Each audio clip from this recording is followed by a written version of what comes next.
Good morning, student. Welcome to the physics class. Student, today we will discuss the last part of this chapter, that is electromagnetic wave. Student, in this chapter we have already studied about the electromagnetic and basic concept of displacement current. Displacement current, the basic concept had deleted, but we have to knowledge about that for the Maxwell's equations. So today we start part 3, chapter 8, EM wave, electromagnetic spectrum. Actually, student, one question will come in your exam for 1 marks or 2 marks from this topic, electromagnetic wave. Actually, today we will discuss the types of electromagnetic wave. On the behalf of that types, we have draw a spectrum that is called electromagnetic spectrum. In this spectrum, we will discuss the different rays, different type of wave.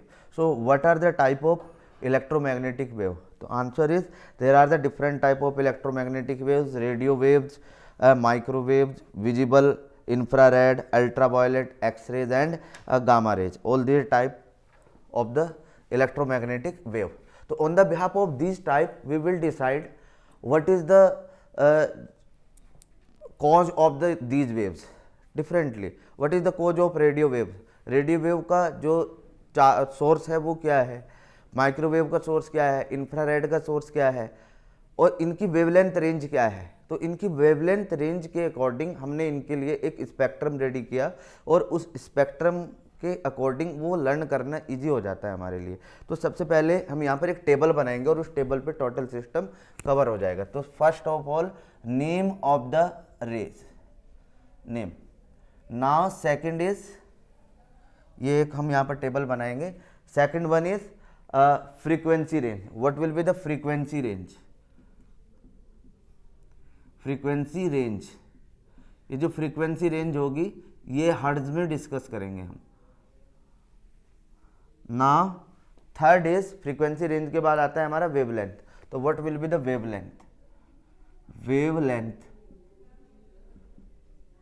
ये हम metre में discuss करेंगे यहाँ पर कि wavelength metre में क्या होगी, या मोस्टली हम एंगस्ट्रॉम या फिर मिलीमीटर, नैनोमीटर में हम डिस्कस करते हैं इसको. तो वेवलेंथ रेंज की हम बात करेंगे यहाँ पर. तो प्रोडक्शन, यानी कि ये जो है कैसे प्रोडक्ट की जाती है या फिर डिटेक्ट कैसे की जाती है, हम कहेंगे production. What is the source? Now production के बाद व्हाट इज द डिटेक्शन, यानी कि हम कैसे डिटेक्ट करते हैं इसको. What is the way of detection? Detection, right. Now the last one is application. Use कहां पर है इसके? Application. Student, this one is the last topic. Okay, तो 6-7 रेज का ये स्पेक्ट्रम होता है. नंबर 1 पे हम स्टडी करेंगे radio wave. Radio wave, what is the frequency range? इसकी जो फ्रीक्वेंसी रेंज होती है 10,000 हर्ट्ज की हम बात करेंगे. 10⁻⁴ टू 10⁻⁸, 4 टू 10⁻⁸ हर्ट्ज. मैंने पहले यूनिट लिख ली यहाँ पर. इतनी फ्रीक्वेंसी रेंज होती है इसकी. What will be the wavelength? Wavelength क्या होता है इसका? वेवलेंथ इसका 0.1 मीटर से ग्रेटर होता है, greater than 0.1 metre, up to 600 हम ले लेते हैं. क्या ले लेते हैं हम? 600. वेवलेंथ इसकी ये होती है 0.2, ग्रेटर देन 0.1 से मीटर से. Okay, now what is the production? Simple, जो रेडियो वेव्स होती है हमने पढ़ा है एलसी ऑसिलेशन. एलसी ऑसिलेशन से प्रोड्यूस कर सकते हैं हम, या फिर हम कहेंगे एलसी ऑसिलेशन का मतलब क्या होता है, ये दूसरे टर्म्स में भी नेम आ सकता है. ये कहेगा कि रैपिड एक्सीलरेशन और D acceleration of the charge particle. Charge particle का एक्सीलरेशन और डी एक्सीलरेशन होना ही इस वेव की प्रोडक्शन को रिप्रेजेंट करता है. तो हम कहेंगे कि डिवाइस सोर्स या फिर प्रोडक्शन किस तरीके से हो रहा है. इसका आंसर है एलसी ऑसिलेशन. एलसी ऑसिलेशन और रिटार्डेड एक्सीलरेशन और डी एक्सीलरेशन, एक्सीलरेशन और D acceleration of the charge particle.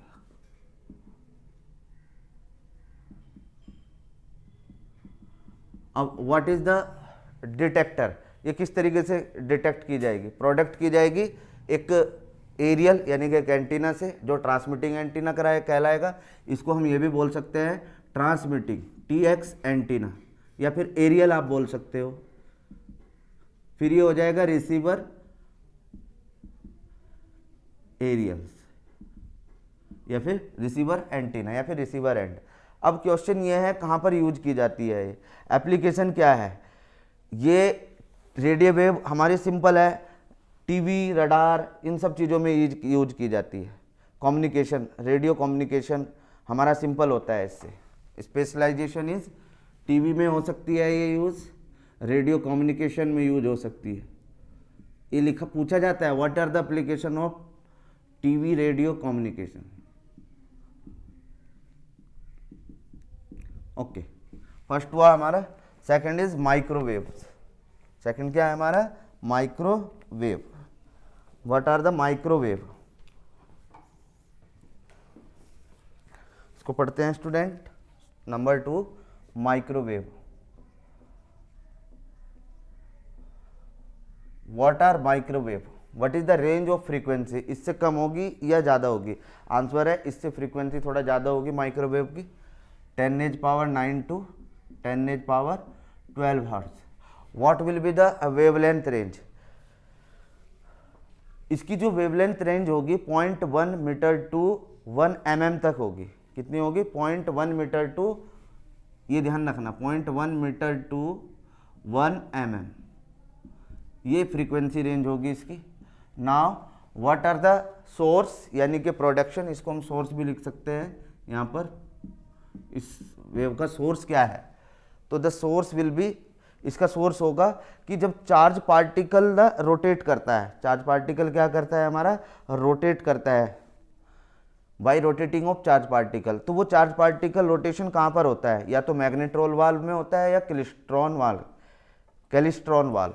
ये ध्यान रखना, क्लिस्ट्रॉन वाल्व और मैग्नेट्रॉन वाल्व, ये इसका सोर्स हुआ। यहाँ पर जब चार्ज पार्टिकल रिवॉल्व करता है यानी कि घूमता है इसके अंदर। Diode, point contact diode, detection इसका कैसे होगा? पॉइंट कांटेक्ट डायोड से, contact diode, this will be the detection.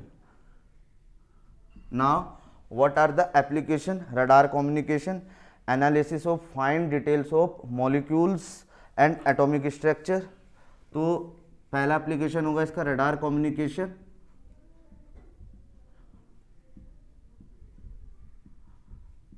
Radar communication. Number 2 जो हो गया हमारा टू फाइंड या फिर to analysis of fine structure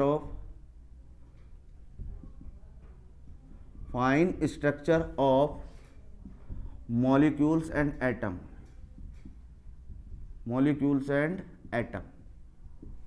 ठीक है ना। नंबर 3, ये हम यहाँ पर एक ऐसे टेबल बनाते हुए चलते हैं जिससे कि हमें क्लियर रहे कि हमने इस पॉइंट में लिखा है और ये इस पॉइंट।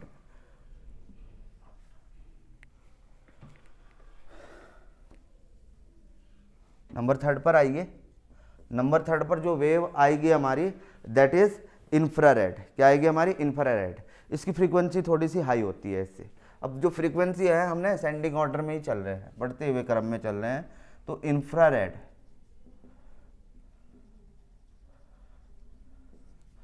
अब इंफ्रारेड की जो वेव होगी, फ्रीक्वेंसी होगी 10⁻11 to 10⁻14 hertz. This will be the range of frequency. Now what will be the wavelength? अब वेवलेंथ थोड़ी और डिक्रीज हो जाएगी। आंसर है 1 mm टू 1 mm से लेकर, मिलीमीटर की हम बात कर रहे हैं तो 700 नैनोमीटर तक होती है।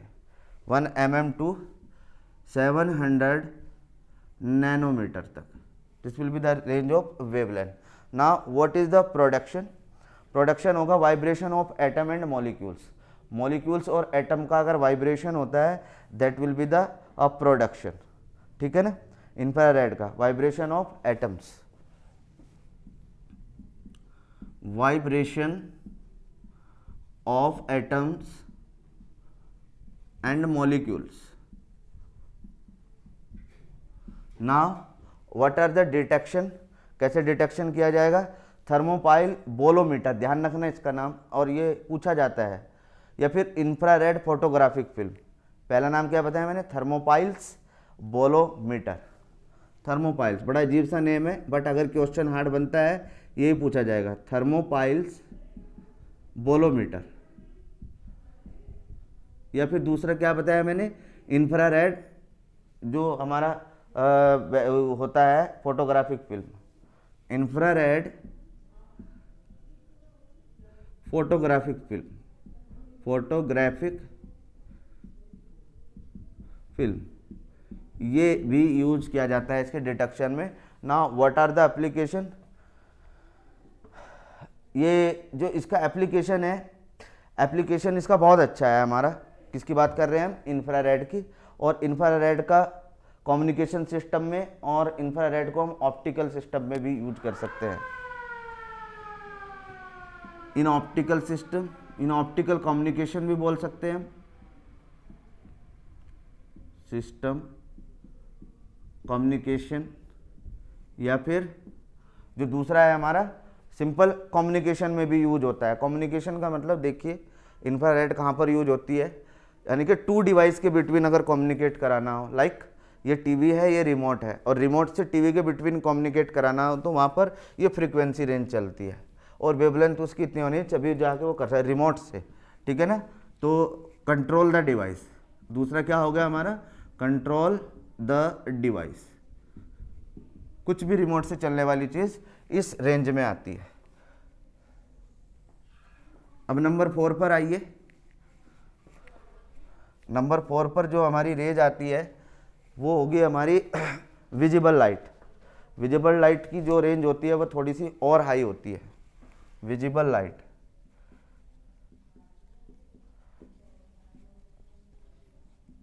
विजिबल लाइट की रेंज जो है 11 से ही स्टार्ट होगी या फिर 14 से।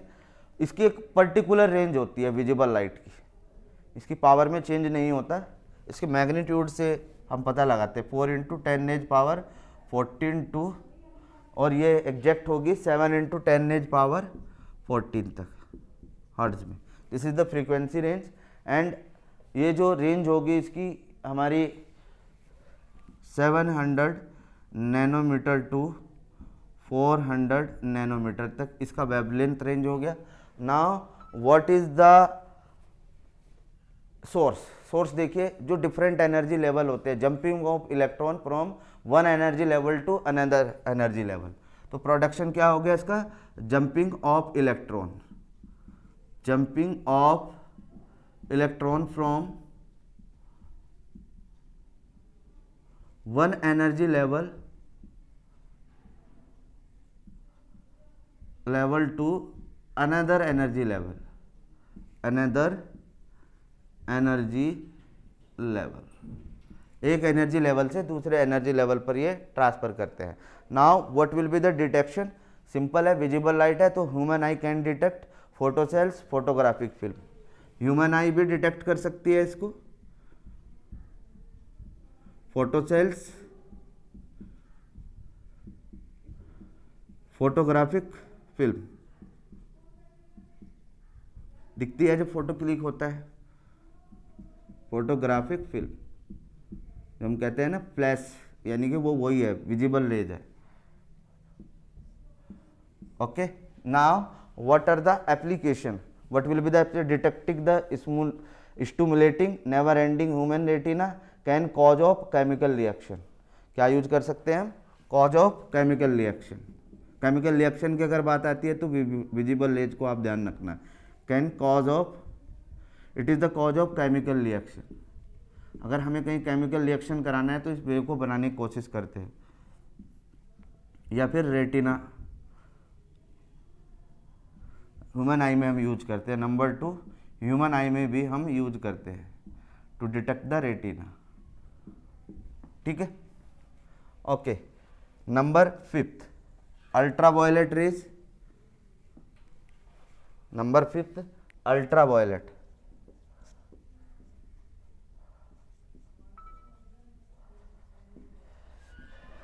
अल्ट्रावायलेट के बाद आएगा हमारा x rays and gamma rays. X rays, number 7 gamma rays. तीनों को इकट्ठा लेके चलते हैं। अल्ट्रावायलेट रेंज की जो फ्रीक्वेंसी होगी वो 10⁻14 टू 10⁻17 हर्ट्ज। तो एक्सरेज की फ्रीक्वेंसी होगी हमारी 10⁻17 टू 10⁻19, 17 टू 10⁻19, और जो गामा रेज की फ्रीक्वेंसी होगी that is 10⁻18 to 10⁻20। Now what is the wavelength? Wavelength ये क्या हो जाएगी? 380 नैनोमीटर टू, ये एग्जैक्ट लिख देता हूँ मैं, ये होगी हमारी ultraviolet 1 nanometre, 1 nanometre. Now what is the range of x rays? 1 nanometre to 10⁻³ nanometre, यानी कि पिकोमीटर हो जाएगी। 1 नैनोमीटर टू 1 पिकोमीटर, राइट है, 10⁻³ पिकोमीटर। इसकी होगी less than 1 picometre. These are the wavelength. Okay, now x ray हम सबको पता है, एक्सरे कैसे की जाती है? Tube of inner shell electron, यानी कि जब एनर्जी का जो जंपिंग होती है इनर सेल से, तो ट्यूब ऑफ इनर सेल। किसकी बात कर रहे हैं हम यहाँ पर? Tube of inner shell. इसमें भी inner shell electron, inner shell electron jumping. Now this will be the tube of inner shell. और ये bombardment of atom, gamma rays का तो सबको पता है, रेडियो एक्टिव डीके से होती है।